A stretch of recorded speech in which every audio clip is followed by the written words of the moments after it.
Hai hai hai. Selamat datang kembali di channel Min Donghua. Kali ini kita akan melanjutkan cerita Donghua, Battle Troop di Heaven.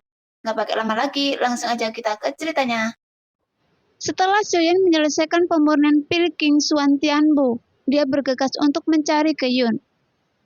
Adik laki-laki, apakah Anda akan meninggalkan alam dewa kuno? Keyun bertanya dengan serius. Jelas, meskipun Xiaoyan akan pergi sebentar, tapi Xiaoyan harus mengatakan sesuatu kepada kakak laki-lakinya. Jangan khawatir, saudaraku, saya memiliki rasa proporsional sendiri, kata Xiaoyan sambil menangkupkan tinjunya. Namun Keyun masih menatapnya dengan cemas, karena dalam situasi seperti ini, jelas tidak bijaksana meninggalkan alam dewa kuno sekarang. Saya khawatir itu tidak akan aman bagi Anda untuk berjalan sendirian. Jadi lebih baik saya pergi bersama Anda, kata Keyun dengan serius. Tidak perlu, saudaraku, saya memiliki sesuatu yang bisa menyembunyikan nafas saya, sehingga Taisu bahkan tidak dapat menemukan keberadaan saya. Lagi pula, saya pergi hanya sebentar dan kembali. Melihat kegigihan Xiaoyan, Keyun tidak berkata apa-apa lagi, karena meskipun sekarang Xiaoyan memanggilnya kakak laki-laki, tapi bagaimanapun dia pernah menjadi murid yang mulia. Jadi secara tidak langsung Xiaoyan adalah tuan mereka. Dan mereka semua juga tahu Xiaoyan adalah tuan mereka. Lagi pula, setidaknya Xiaoyan tidak akan melakukan sesuatu yang tidak pasti. Karena pada saat ini, mata tegas Xiaoyan mengatakan segalanya. Setelah keduanya selesai berbicara, Xiaoyan segera bergerak dan berubah menjadi pelangi panjang.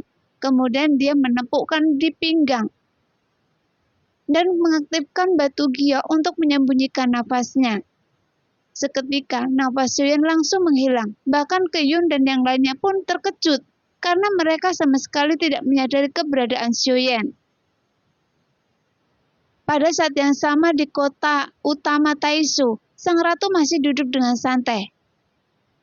Yang mulia ratu, silakan minum tehnya. Meskipun pemandangan tempat ini sangat indah, tapi itu tidak nyata, karena itu diatur oleh orang-orang Taisu dan hanya ada satu pavilion. Saat Su Aking berkata dengan lembut, dia seperti pria dari keluarga terpelajar. Gerakannya lembut, setidaknya dia tampak seperti seorang pria sejati. Mengapa Yang Mulia Ratu tidak pergi? Apa yang ingin Anda lakukan di sini? Mungkinkah Anda telah jatuh cinta pada saya? Pria seperti Anda? Ratu tersenyum sinis. Anda harus tahu, saya dapat memiliki laki-laki saya sendiri, dan bukannya pria seperti Anda yang tidak berdaya, karena sangat memalukan memiliki kota yang kosong. Sang ratu tampak acuh tak acuh, dan dia berkata tanpa ampun. Apa yang dikatakan Yang Mulia Ratu terlalu sewenang-wenang. Pria Anda tidak dapat meluangkan waktu untuk Anda. Dengan kekuatannya, dia juga bodoh. Dan saya tidak tahu kapan dia meninggal. Jadi bukankah Anda lebih buruk? Su Aking juga tidak marah. Sebaliknya dia berkata dengan sudut mulut sedikit terangkat. Semua yang Anda miliki sekarang itu hanya didasarkan pada kekuatan Taisu yang kuat sebagai latar belakang. Meskipun Anda sangat pintar, tapi tidak banyak. Ratu terus menggunakan kata-kata kasar terhadapnya, seolah-olah di wilayah Taisu, dia sepertinya tidak memiliki rasa takut. Itu benar, Ratu adalah tamu dari Taisu saya, tapi dengan kekuatan tingkat ketiga keabadian dewa, tapi Anda sebenarnya tidak takut sama sekali. Su Aking tidak terlihat marah, tapi mungkin itu hanya tampak biasa saja. Saya takut, tapi apa gunanya rasa takut? Ratu mengangkat alisnya. Tangan putih dengan lembut mengambil cangkir teh dan menyesapnya. Tentu saja Anda bisa pergi, dan saya tidak akan menghentikan Anda. Su Aking tersenyum pahit. Saya tidak akan pergi. Bukankah Anda mengundang saya ke sini? Sang ratu mendengus dengan arogan. Apa artinya ini? Kenapa Anda tidak ingin pergi? Su Aking merasa bingung. Tapi jika Anda tidak ingin pergi, jangan pergi. Su Aking tersenyum tak berdaya. Jelas dia benar-benar tidak dapat memahami ratu lagi. Karena ratu jauh ke dalam kamp musuh. dan dia seharusnya memperhatikan keselamatannya sendiri. Bahkan Su Akim berinisiatif untuk menyuruhnya pergi, dan dia mengatakan dia tidak ingin menyakiti ratu. Tapi ratu tidak mau pergi, sehingga dia semakin bingung. Meskipun tempat ini milik Su Akim dan dia dapat banyak manfaat dari berbicara dengan ratu, tapi itu tidak mudah diucapkan daripada dilakukan, karena dia tidak akan menyakitinya sama sekali. Jadi Su Akim hanya bisa memandang wanita di depannya yang sepertinya sedang melampiaskan amarahnya. Hanya saja, meskipun Su Akim sangat pintar dan semuanya tampaknya bisa diselesaikan, namun dia tidak bisa menebak atau memperhitungkan apa yang dipikirkan ratu di depannya. Saya harus menunggu seseorang menjemput saya. Setelah itu saya akan pergi. Ratu lalu berkata. Mata Su Akim bergerak-gerak saat mendengar ini. Apakah ada orang yang berani masuk ke interior Taisu saya? Kecuali jika Anda mengirimkan orang-orang kuat di tingkat kelima keabadian dewa. Jika tidak, tidak akan ada yang berani datang ke sini. Bahkan tidak ada yang bisa datang ke sini. Su Akim sangat percaya diri dan dia berkata dengan lembut. Sambil membuatkan teh untuk ratu lagi, kemudian menuang ke dalam cangkirnya. Karena itulah saya menunggu dan orang itu pasti akan datang menjemput saya. Ratu berkata dengan tegas. Yang mulia ratu, siapa orang ini? Su Akim bertanya dengan serius. Saya tidak tahu. Jawab ratu kemudian dia terdiam. Meskipun Su Akim sangat mudah untuk meminta ratu datang, tetapi sangat sulit untuk mengusirnya. Dan dia juga Su Akim tidak bisa melakukan apapun pada ratu. Tentu saja dia juga memiliki beberapa ketakutan di dalam hatinya. Bagaimana jika sesuatu terjadi pada ratu? Mungkin ini seperti efek kupu-kupu menghasilkan serangkaian sebab dan akibat, sehingga mengganggu seluruh rencana Taisu. Oleh karena itu, Su Akim tidak berani bertindak gegabah, terutama pada ratu.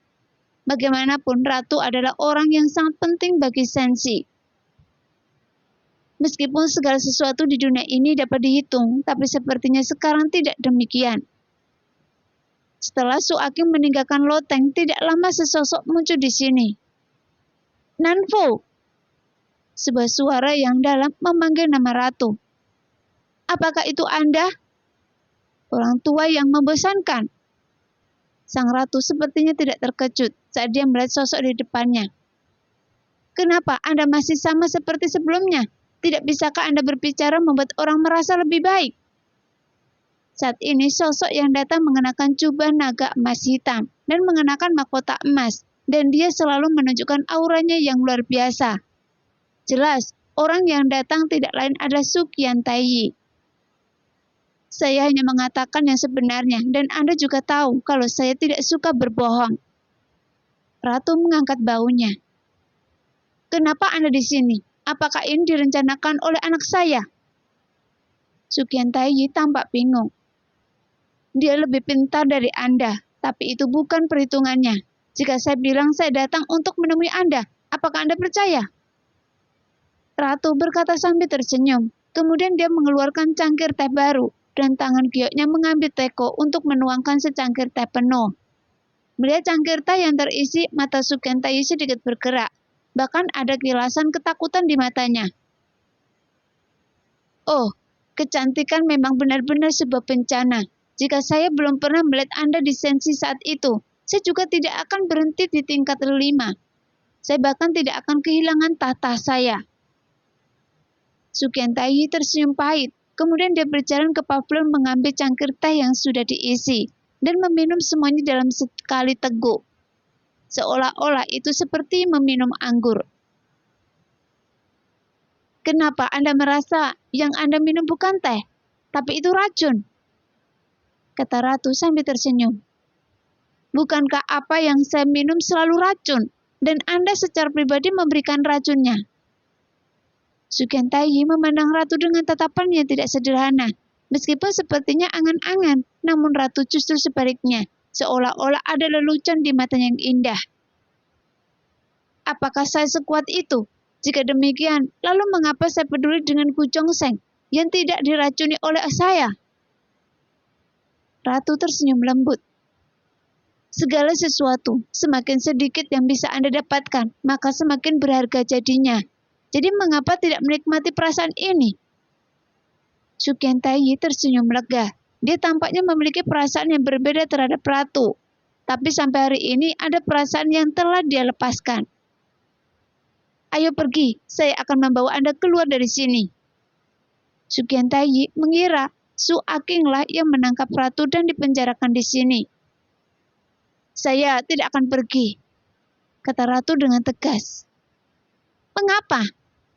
Tanya Sukyen Taiyi dengan ekspresi tak terduga.